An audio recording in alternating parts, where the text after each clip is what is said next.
Descripción de la vivienda con su expresión de superficie útil y descripción general del edificio. Una pregunta. Sí. Aquí que se pone también trazado de redes eléctricas de agua, gas. Bien, con respecto al trazado de redes eléctricas de agua y de gas, también estaríamos obligados a ello. Lo que pasa que solo con aquellas viviendas hechas con posterioridad al año 89.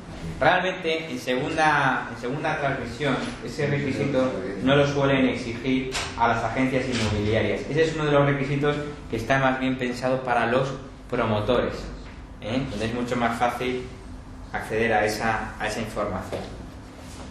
Quiero hacer hincapié en el siguiente punto: descripción de la vivienda con expresión de su superficie útil. Es decir, la normativa de consumo nos dice, mire, usted le podrá dar la información registral, la superficie registral, le podrá dar la superficie construida, pero para usted cumplir la normativa, la superficie que le tiene que dar es la superficie útil. Y la superficie útil en ocasiones es difícil de conseguir porque no siempre viene. Y si no viene en algún documento, el único modo de conseguirla, ¿cómo es? Midiendo. ¿De acuerdo?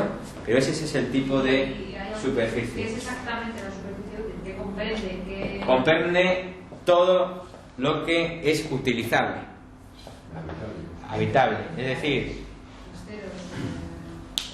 no. Es decir, por ejemplo, de esta habitación, superficie construida incluiría ese elemento. Sin embargo, la superficie útil no.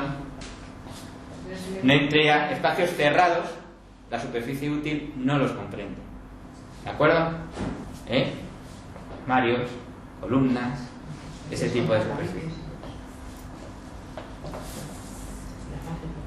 Descripción general del edificio. Hay que medir, es complicado a veces. Descripción general del edificio en el que se encuentra, zonas comunes y servicios accesorios.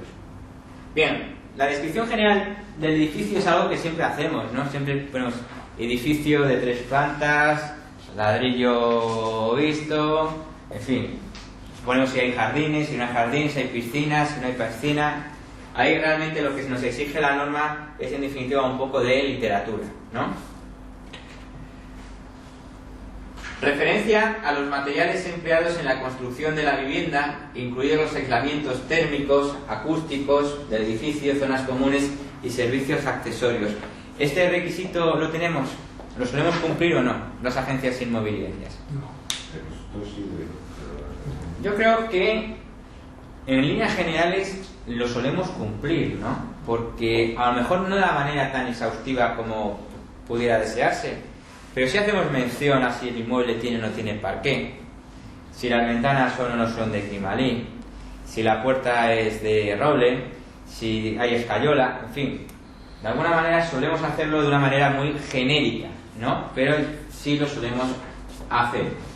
Instrucciones sobre el uso y conservación de instalaciones que exijan de algún tipo de actuación o conocimiento especial.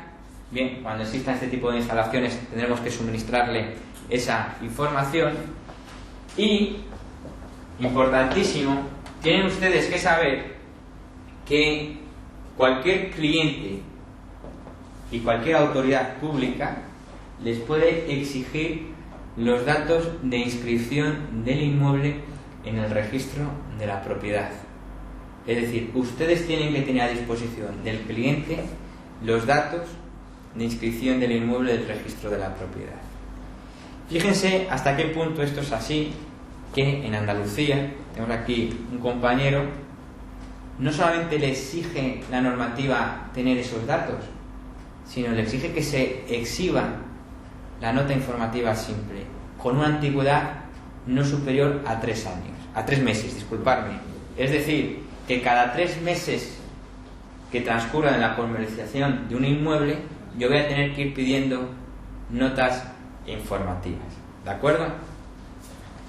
Precio total o renta de la vivienda, servicios accesorios y forma de pago. ¿De acuerdo? ¿Alguna duda de esto?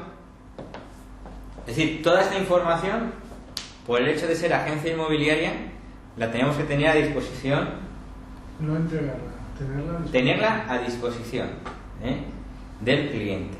Ya, entregarla no. Forma parte del dossier del cliente en el momento que haces la captación, en el momento que Lo ideal es esa información irla obteniendo en el momento de la captación, ¿no? Por ejemplo, insisto nuevamente, si os dais cuenta, antes hablábamos de la obligación de verificar la situación jurídica y registral, ahora sale la obligación de tener los datos del registro. Eso automáticamente a lo que nos obliga es que cuando realicemos una captación, desde ese mismo instante, tenemos ya que solicitar una nota informativa siempre del registro, a los efectos de dar cumplimiento a toda la normativa. Y en algunas regiones como Andalucía no es que sea lo recomendable, es que es lo exigido por la norma. ¿De acuerdo? Mirad, toda la información y documentación anterior es para segunda transmisión, para lo que comúnmente se denomina viviendas de segunda mano. Dime. Cuando hablamos de particular vende, donde la comisión evidentemente es inferior y la labor que hace la inmobiliaria no es tanta como en una venta tradicional, también se aplican estos términos. No. Porque estos términos es para la intermediación. Es decir, en el particular vende casa, yo no informo de las características del inmueble. El que informa directamente es el vendedor. ¿De acuerdo? Es decir, yo le doy un cartel, introduzco su oferta en portales de internet, pero el potencial comprador a quien va a acudir para que le dé esa información no es a la agencia inmobiliaria, es directamente al vendedor. Ahora, si lo que yo tengo es lo que aquí llamamos un alfa integral, que es un particular vende casa más un encargo básico, cuando el comprador acuda a mí y yo desempeño un trabajo de agencia inmobiliaria, sí voy a tener que tener toda esta documentación, pero con el particular vende casa no. Digamos que en el particular vende casa el rol que asume la agencia inmobiliaria es de asesor, o puede ser un abogado, y entonces el que informa es él en su caso el que tendría que dar esa información. Pero estaríamos obligados a informar al que vende de estas circunstancias. No, ¿tampoco? porque esto es normativa de consumo y es una relación entre un empresario y un consumidor, pero en el particular vende casa ¿hay relación de consumo? No, son dos particulares. Ahí sí se parte del principio de que las dos partes son iguales y se les aplica por ello el Código Civil sin más, y no se establecen privilegios a favor de uno o de otro. Pero interviene una sociedad. A través de un contrato interviene una sociedad. Entonces, si hay alguna disputa entre las partes, pregunto. O sea, ¿Qué sociedad interviene? Pues interviene la inmobiliaria. No, pero yo no intervengo como intermediario, yo intervengo como asesor. Yo me voy a limitar a hacerle al vendedor el contrato de compraventa en función de las instrucciones que él me dé y los consejos que yo le preste, pero el que va a firmar el contrato es él y el que ha informado al comprador es él. Pero yo ahí no he informado al comprador, yo ahí no tengo relación con el comprador como si la tengo en la intermediación. En la intermediación digamos que estoy en medio, mi labor es mediar entre uno y otro, ¿de acuerdo? Mientras que en la venta directa no hay mediador, por eso es directo, yo simplemente asesoro, soy asesor, ¿de acuerdo? Bien, pues cuando una agencia inmobiliaria intervenga también en la comercialización de viviendas de obra nueva, a la documentación e información anterior, fijaros, hay que unir mucha más información y mucho más documentación. Y esa es la que vamos a ver ahora. Por ejemplo, se exige que el profesional tenga a disposición, tanto de las autoridades competentes como del cliente, copia de las autorizaciones legalmente exigidas para la construcción de la vivienda, la cédula urbanística, la certificación acreditativa de las circunstancias urbanísticas de la finca, referencias al cumplimiento o no de las operaciones reparcelatorias o compensatorias, etcétera, etcétera, etcétera. Esa información, evidentemente, a mí, ¿quién me la va a tener que suministrar? El promotor. pero como yo soy el que está dando a conocer a terceros la posibilidad de adquirir esos inmuebles, soy yo el que va a tener que tener también a disposición de los clientes finales esa documentación. ¿De acuerdo? Más. Estatutos y normas de funcionamiento de la comunidad de propietarios, en su caso, si así como la información de los contratos de servicios y suministros de la comunidad. ¿De acuerdo? Es decir, si el promotor ha procedido él ya a hacer la comunidad de propietarios, fijaros, yo tendría que tener en mi establecimiento una copia de los estatutos por si me la pide el potencial comprador. Quiere ver por qué norma se va a regir esa comunidad de propietarios. Evidentemente, si ni tan siquiera la comunidad de propietarios está constituida, no voy a poder cumplir esta exigencia, no me la van a poder exigir, en definitiva. Información en cuanto al pago de tributos de todas las clases que graven la propiedad o utilización de la vivienda.